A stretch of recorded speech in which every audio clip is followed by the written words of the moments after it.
Ellen McCauley at Pray It Off in Syracuse, New York. I feel very encouraged because at least 20 people gave me their awe moments tonight. They had written them out. I have them. I'm going to type them up and give them out on December 1st anonymously, because just the few I glanced at, I had a feeling of awe thinking about you having the feeling of awe when you experience what you wrote down.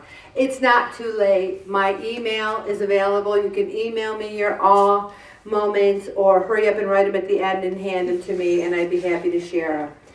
One of the things I want to talk about is those people embrace the 99 days, and I do it myself. I find them a daily reminder that I'm on a journey. One of the things I want to mention on day 73, think about the best Thanksgiving you've ever had. Does it revolve around, ooh, the turkey was really crispy in 1978. I remember those candied yams. And by the way, table 3, yams and sweet potatoes are the same thing. I looked it up. They're the same thing.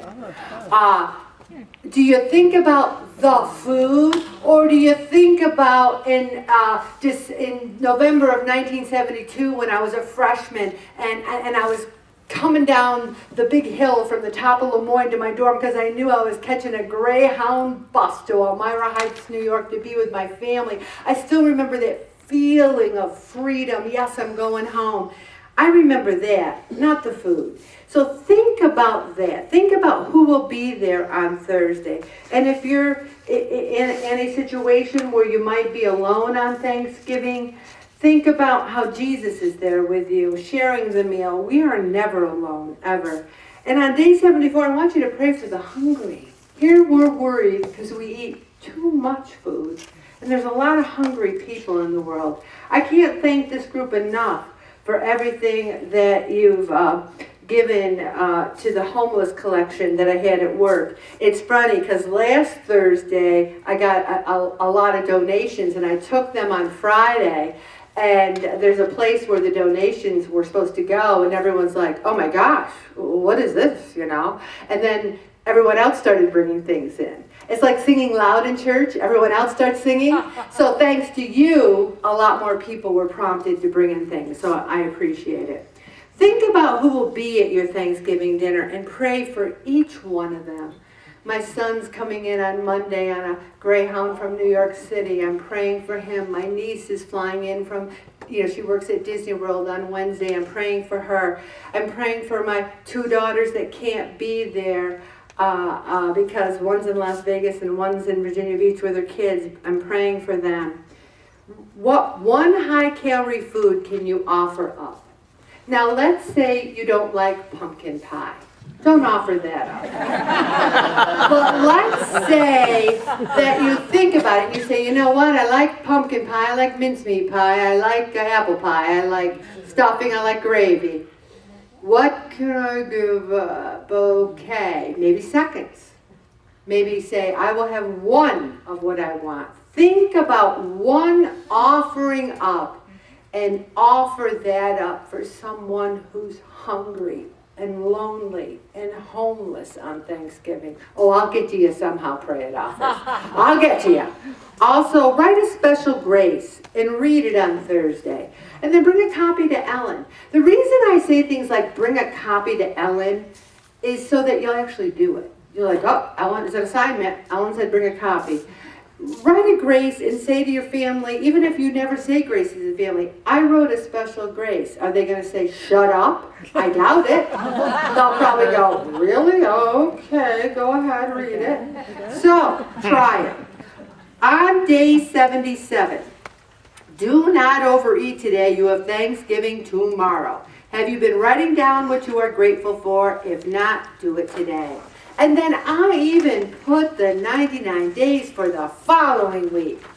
On day 78, that's Thanksgiving Day, be grateful. Number 1, eat mindfully and log it all. You do not write Thanksgiving dinner. I have visions of Herman Munster breaking into the neighbor's house. Does anyone remember that episode of the Munsters? It was the best episode ever. He broke into the neighbor's house and he's going, turkey, mashed potatoes. My father laughed hysterically. Anyway, you have to rent it or go on YouTube. It's on there. Get rid of the high-calorie leftovers. Oh, granddaughter, you're going home? Have a pie. Oh, my daughter, here, take the candied yams. Get rid of them. Not the turkey. Turkey's good. Take a long walk. Do not weigh yourself the day after Thanksgiving. Do not do it. Because let's say you gain 2 pounds or 3 pounds. What you'll do, some people will say, whoa, I better really get in the saddle. I better exercise more. I better eat healthy.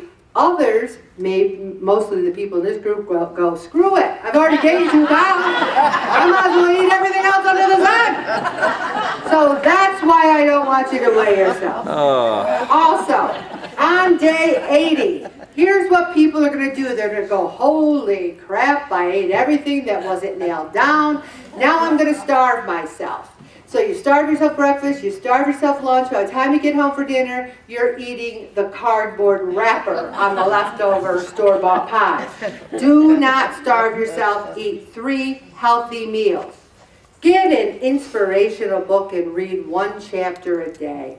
Say the rosary today for all those who do not have faith. And believe it or not, that's a lot of people. There's a lot of people who do not have faith.